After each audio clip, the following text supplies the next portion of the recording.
Eu sou o Douglas Heraldo do blog Listas Literárias e hoje eu vou compartilhar as minhas 10 melhores leituras realizadas em 2024. Bora lá!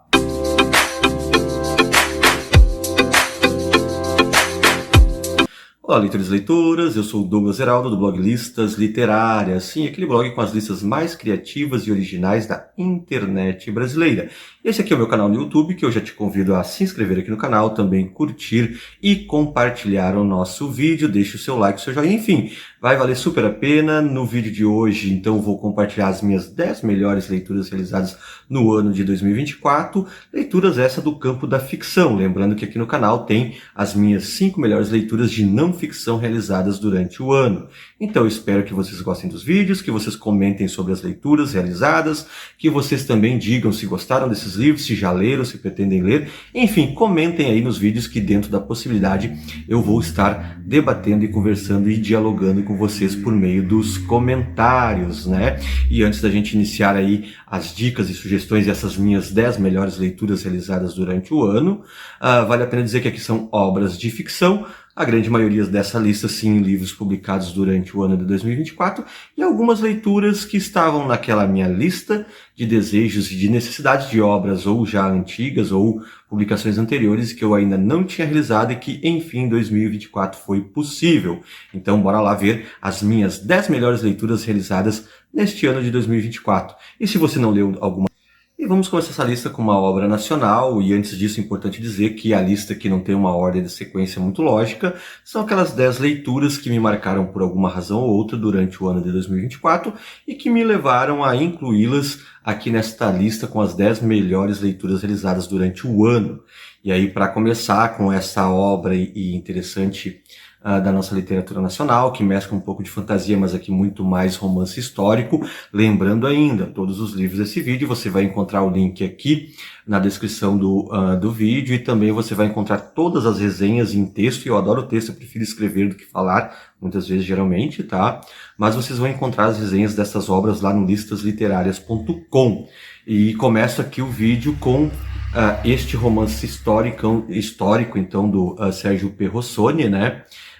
E que ele vai tratar um pouco de espionagem, também com alguma coisa de ficção especulativa, não especulativa porque é no passado, isso aí tem esse ar interessante, né, dessa história alternativa, que é O Olho de Gibraltar, e entra muito na lista aqui, especialmente porque para quem gosta de uma leitura de aventura, para quem gosta desse espírito de aventura que a literatura nos proporciona, essa aqui é uma grande obra, ele nos possibilita aquela imersão na sua jornada ficcional, ele nos possibilita andar pelo deserto com muita propriedade, né? Então, ele se torna aquele livro até com um pouco ar de nostalgia para quem curtia na infância e na juventude aquelas obras de aventura que desbravam o desconhecido, que se lançam em jornadas longas assim, e perigosas, vai envolver espionagem, vai envolver também personagens que são bem característicos, vai trazer possibilidades alternativas aí de uma Segunda Guerra Mundial a ser deflagrada, isso no campo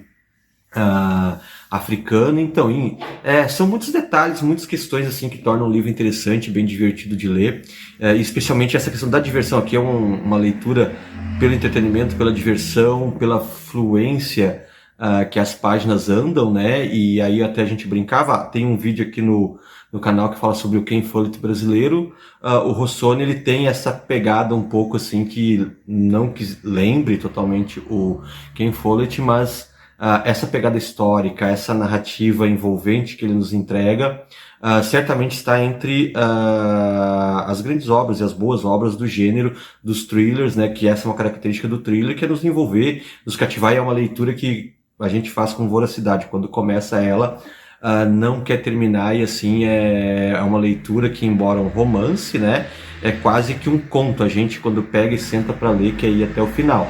Então essa é uma grande dica, está nos nossos 10 melhores.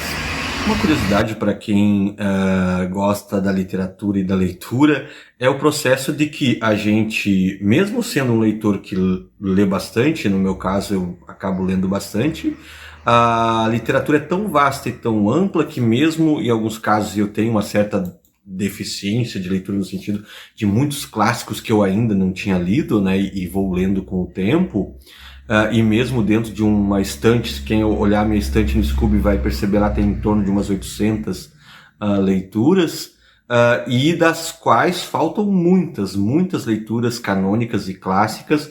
Dostoiévski era um desses nomes que eu já tinha lido alguma coisa, li Noites Brancas também, em 2024, que é uma ótima novela, aliás, por sinal.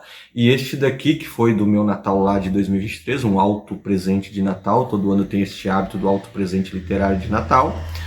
Os Demônios, né, que também tem algumas traduções que ele é colocado enquanto Os Possessos, e que é um dos grandes clássicos do Dostoiévski, né, e que foi muito interessante a leitura, a questão aqui, este livro, Kirillov, deste romance, inclusive, será base para o suicídio filosófico tratado por Camus, lá em O Mito de Sísifo, além de todo esse processo histórico, a compreensão da sociedade russa, né, as personagens que são de uma palpabilidade, né, são personagens daqueles personagens da literatura que certamente se colocam quase como uma existência real, como Stravogin, como todos os personagens aqui, o funcionamento do modelo dessa sociedade, a questão que me chama muita atenção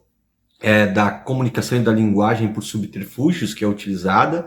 Então, assim, foi uma leitura daquelas que certamente engrandeceu aí um pouco do meu conhecimento literário e que impactou, como é no caso dos clássicos e especialmente dos russos, né?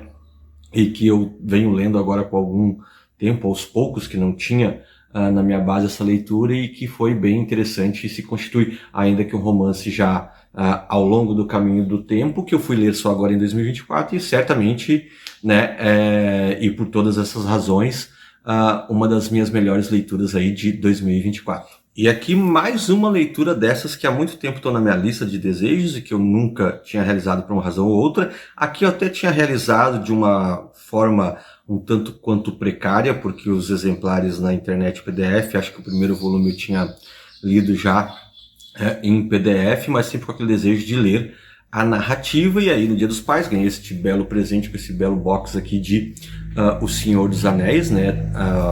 Não vamos chamar trilogia, porque na verdade é um romance em 3 volumes, mas enfim eu consegui fazer a leitura de O Senhor dos Anéis, uma obra que há muito tempo no gênero da fantasia eu tinha esse desejo, e aí eu já tinha lido Nárnia, já tinha lido tantas outras, as obras do Martin, outras da fantasia que são influenciadas e que vêm aí, que surgem justamente porque Tolkien existiu, né? Então boa parte da literatura de fantasia se deve a esta jornada fantástica do Tolkien, e não tem muito o que falar, né? Obviamente ela estaria entre as 10 melhores leituras do ano, porque de fato são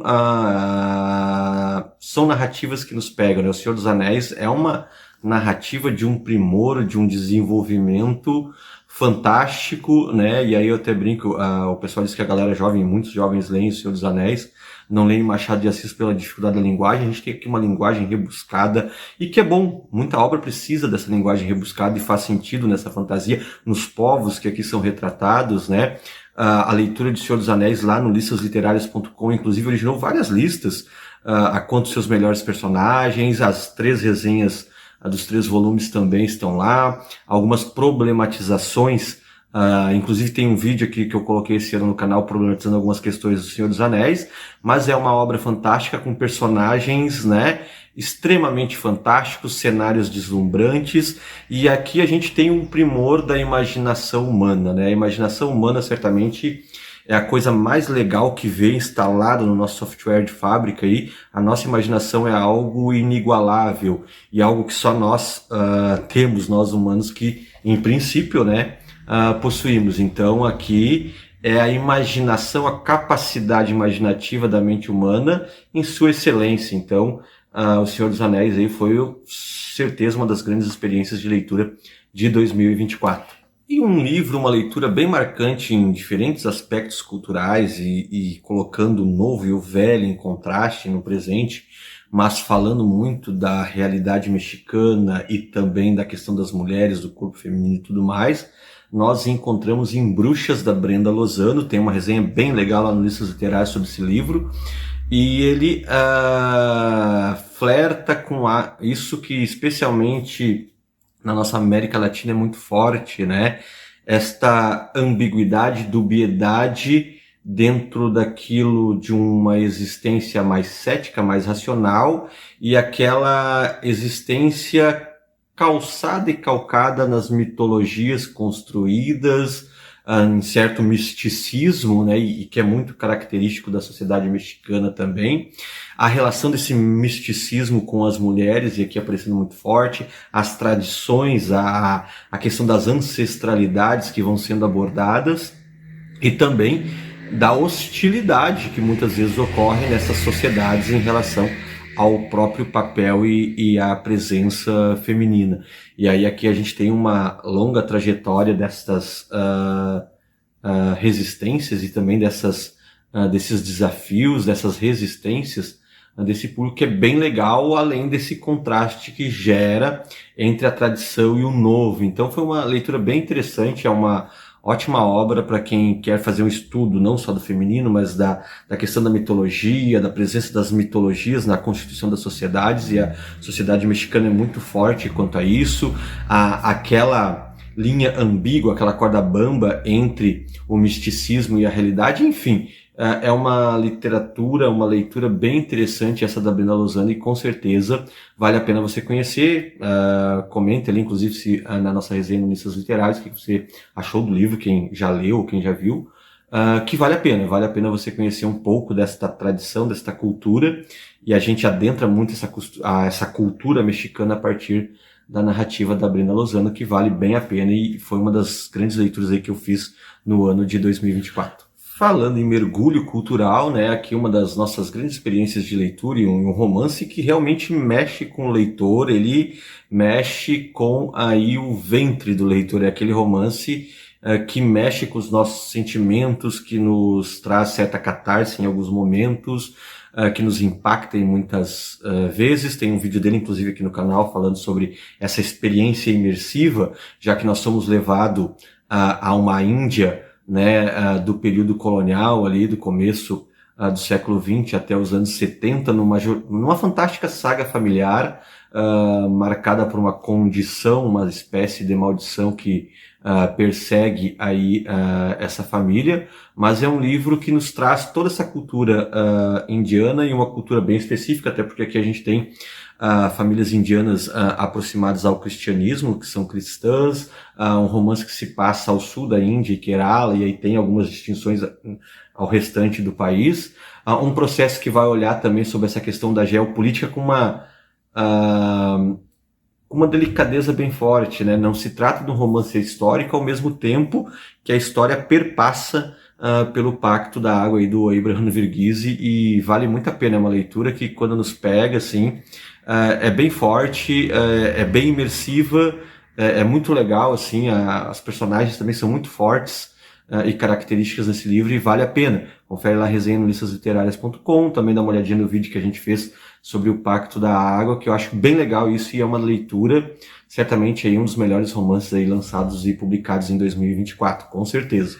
E 2024, de certo modo, nas minhas leituras, foi uma longa viagem por diferentes culturas, locais e paisagens do mundo. Uma das leituras mais recentes, inclusive, não sei, tenho pensado em fazer algum vídeo aqui para o canal também, que é o Intermezzo, da Sally Rooney, né, que ele é ambientado na Irlanda, com algumas características bem específicas, né, o embate e o incômodo existente entre dois irmãos que estão aí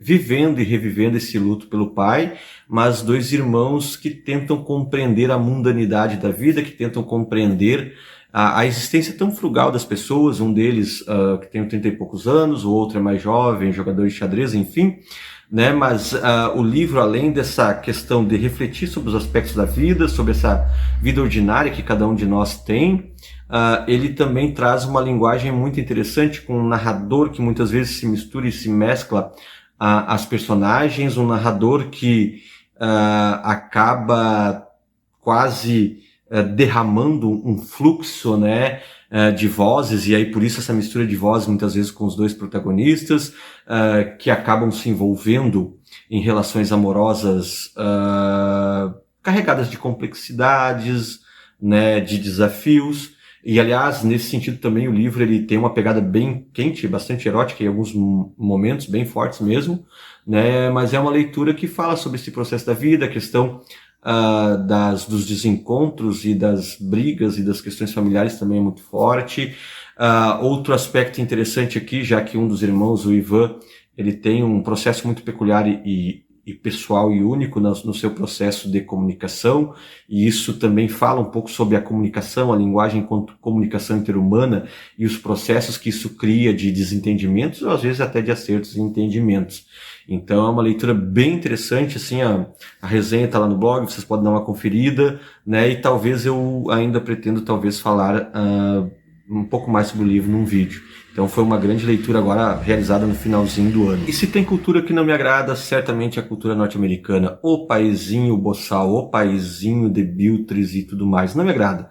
Uma cultura que nos invadiu muito por meio do cinema, por meio da televisão, mas um país carregado de problemas, de contradições e de questões tão complexas e problemáticas, né, que eu acho um tanto quanto absurdo muitas pessoas achar que é um lugar de sonho. E aí este livro aqui, Criaturas Noturnas, nos mostram justamente, da Leila Motley, nos mostram que ele é um lugar cujo sonho americano é um sonho muito restrito para poucos, porque ela é uma sociedade cujas suas bases está construída aí sob grandes e severos problemas, né? A exclusão é extremamente potencializada e forte. Aqui a gente tem uma protagonista negra que acaba caindo no mundo da prostituição e o próprio sistema facilita isso, a forma como ela é cooptada por policiais que usam e abusam dessa garota, colocando a seu serviço e de várias formas, o processo como o seu caso vem à tona e depois vai ser discutido ou inclusive não julgado, e o mais curioso é que a autora inclusive parte de narrativas pessoais reais e verdadeiras ocorridas nos Estados Unidos a partir de abusos de meninas negras, né, e que vai trazendo um pouco dessa realidade da pobreza e da miséria, porque o que nos chega através do cinema e outras coisas, geralmente, esse sonho, essa possibilidade, esta capacidade de colocar o indivíduo na posição de herói que tudo vai dar certo, mas narrativas como essa, Criaturas Noturnas, ela justamente vai colocar isso em xeque, ela vai demonstrar que não é isso que ocorre, a gente tem um país extremamente desigual lá, a gente tem um país extremamente preconceituoso, racista e tudo mais que se pode colocar, e ela é uma narrativa de enfrentamento e resistência, e coloca como essas pessoas colocadas nesse ciclo de opressão, elas não têm uma grande possibilidade de fuga deste processo, né? Então é uma obra, assim, das mais impactantes que eu li durante o ano de 2024, é uma boa narrativa também para você conhecer e dar uma olhada, certo? E estamos chegando ao fim do nosso vídeo com as últimas obras das nossas grandes leituras aí de 2024, e aqui mais uma narrativa nacional da Marcela Dantes, que é Vento Vazio. E aqui eu que tenho tido a oportunidade de ler muita literatura brasileira contemporânea, né, essa aqui talvez é uma das mais impactantes e uma das vozes literárias mais interessantes dos últimos anos aí surgida, e Vento Vazio é extremamente fantástico no seu sentido do uso da linguagem. Vai se trabalhar justamente, a Marcela vai trabalhar justamente com essas características que são muito próprias da nossa literatura brasileira, com essas vozes distintas, com esses narradores que se permutam, né, com esse foco narrativo que acaba se permutando, uma narrativa que a gente tem uma força muito grande do realismo na literatura brasileira, mas cada vez mais me parece, inclusive, que nós estamos resgatando as narrativas que tendem mais a um realismo fantástico e que se aproximam mais até da questão da própria a essência da América Latina, que é muito marcada. A nossa realidade inverossímil, a nossa realidade é inverossímil num país como o Brasil, ela acaba sendo muito bem retratada em obras que têm essa pegada e essa tendência aí, que se aproximam de um realismo mágico. E aqui a gente tem um local ermo, com personagens um tanto quanto etéreos ou quase purgatórios, né? A gente tem um local aqui, um cenário que é quase que um purgatório de almas quebradas, de almas doloridas.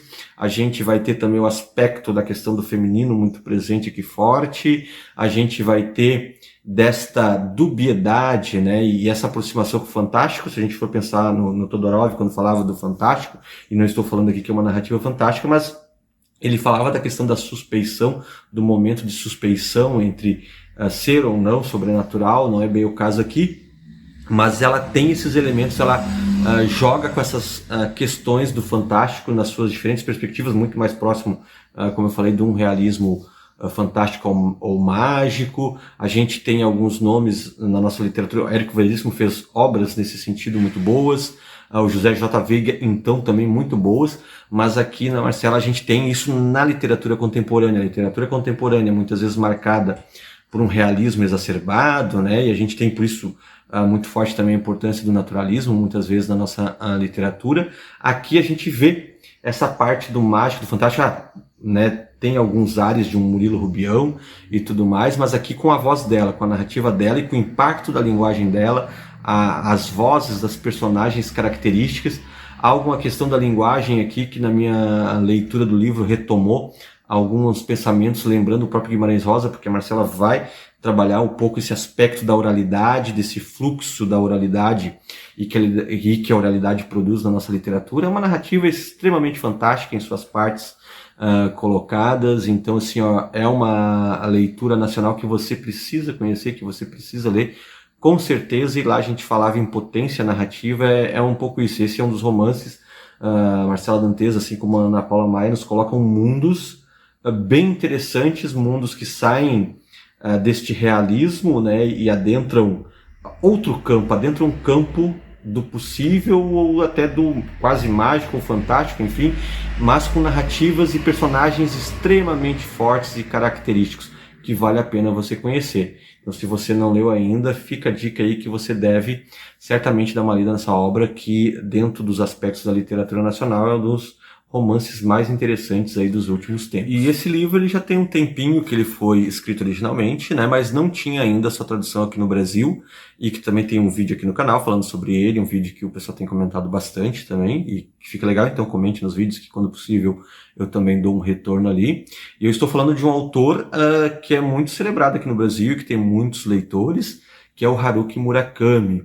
E aqui a minha leitura deste ano, que o livro saiu este ano aí pela Alfaguara, que publica o autor no Brasil do Grupo Companhia das Letras, que é o Fim do Mundo e o Impiedoso País das Maravilhas. É uma narrativa originalmente ali, se eu não me engano, dos anos 80, 1985, publicada originalmente, mas que vai conversar e dialogar com o tempo que a gente vive hoje, inclusive de inteligência artificial e tudo mais, né?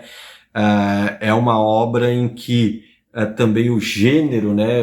É difícil você ver alguém dizendo que o Murakami é autor de ficção científica. Ele é um autor literário, né? Seus romances, mas aqui a gente sabe que tem a pegada da ficção científica e aquilo da própria gênese da ficção científica, que é aquele seu flerte, aquela sua aproximação com a fantasia. Aqui rola um pouco de tudo e dentro de um processo inventivo, e acima de tudo também um processo que vai tratar da questão da linguagem, da memória, da cognição, a partir desse processo da construção do que é o ser, do que nós somos, ou do que seriam as nossas consciências, né? Então nós temos duas narrativas paralelas que vão se aproximando e se entrecortando, num romance extremamente inventivo, com personagens extremamente, né, que ecoam a cultura contemporânea, no sentido desse contemporâneo um pouco mais longo, de pegar ali os anos 80, uma narrativa extremamente fantástica, que vale muito a pena você ler. Dá uma conferidinha no vídeo que tem aqui no canal sobre o fim do mundo e o impiedoso País das Maravilhas, que acho que vale a pena também. Comente lá no vídeo, comente nesse vídeo aqui. Se você não leu ainda, é uma dessas narrativas que com certeza você não vai se arrepender de ler. E está certamente lá no topo das nossas melhores leituras de 2024. Se tem gênero que eu adoro, e talvez esteja entre o meu gênero preferido na literatura, ainda que as minhas leituras, a maioria sejam romances, é o conto. O conto é um desses experimentos, uma dessas realizações literárias de grande impacto e de maior efeito que muitas vezes causa aí nos seus leitores, né? E aí eu sempre lembro Machado de Assis, quando ele falava que a despeito de curto é gênero difícil, alguns outros elementos, especialmente o Edgar Allan Poe, que instituiu o gênero para toda a literatura global. Eu acho que o conto ele é um gênero cuja escrita demanda e exige a perfeição do seu autor. E por isso talvez uma das leituras, se não provavelmente a leitura que mais marcou aí o meu ano de 2024, foi a publicação deste ano pela Companhia das Letras do Gaúcho Insofrível, do Roberto Bolanho, que foi um livro que foi escrito ali próximo à sua morte, né? Uma reunião, aqui não tem só contos, mas tem alguns ensaios, mas os contos daqui especialmente são assim a perfeição dentro do gênero. Os contos é aquele conto que, além de deixar a impressão no seu leitor, é aquele conto que gruda, que permanece. O aspecto visual da narrativa, a capacidade da produção visual da memória a partir da leitura dos contos, né? Não só o próprio conto que dá título ao livro, Gaúcho Insofrível, que daí é uma coisa muito próxima a nós também, que é a questão dos pampas, desta nostalgia do presente que se perdeu, e aí se atira-se a um passado épico, né, de restauração, e que é um pouco a natureza desse conto. Mas todos os contos aqui são de uma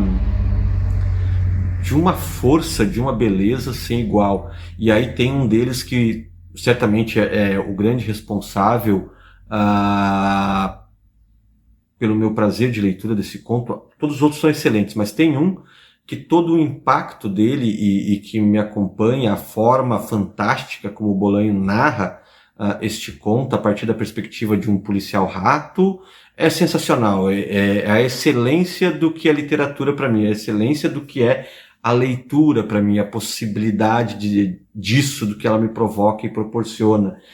E esse conto policial rato, assim, em algum momento da sua vida você precisa ler esse conto, assim como você precisa ler os demais contos aí de O Gaúcho Insofrível, do Roberto Bolanho.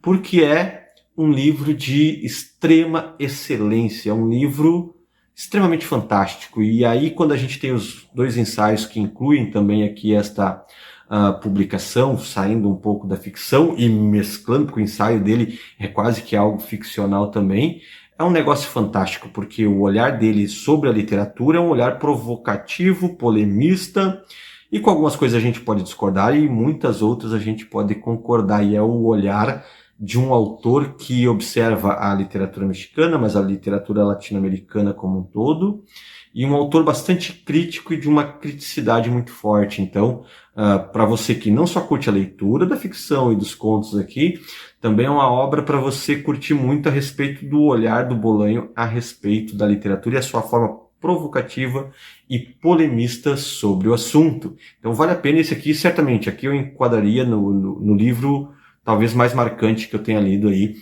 no decorrer de 2024. E aí é um pouco isso, galera. Espero que vocês tenham gostado dessas 10 dicas, dessas 10 obras que marcaram a minha leitura. Eu li várias outras obras. 2024 foi um ano que eu retomei um volume maior de leitura. 2023 foi quase de uma ressaca literária, lendo muito pouco. Em 2024 foi aí bastante ampliada a minha possibilidade de leitura. Tem outras ficções que acabaram não entrando nessa lista, que bem poderiam entrar, que também foram bastante marcantes, mas não adianta, quando a gente faz uma lista, né? Eu estou desde 2009 na internet fazendo listas literárias. Quando a gente faz listas, a gente deixa algumas coisas de fora e coloca outra. Isso faz parte, tá tudo certo. Eu espero que vocês tenham gostado. Comente se vocês leram alguma dessas obras que estão aqui. Também comente se vocês pretendem ler ou não alguma dessas narrativas, né? e se leram, se gostaram, se não gostaram, se concordam ou não com as nossas posições, que são grandes obras e grandes dicas de leituras. Certamente vai ser um prazer estar conversando com vocês aqui nos comentários a respeito disso. Também vou deixar alguns links para quem quiser comprar o material, tem aqui, compre pelo link, você sabe que sempre dá aquela mão, né? Sempre ajuda um pouco a continuidade da produção de conteúdo, seja aqui no canal, seja no listasliterárias.com, mas enfim, valeu, até a próxima e que 2025 traga muitas leituras boas para todos nós. Até!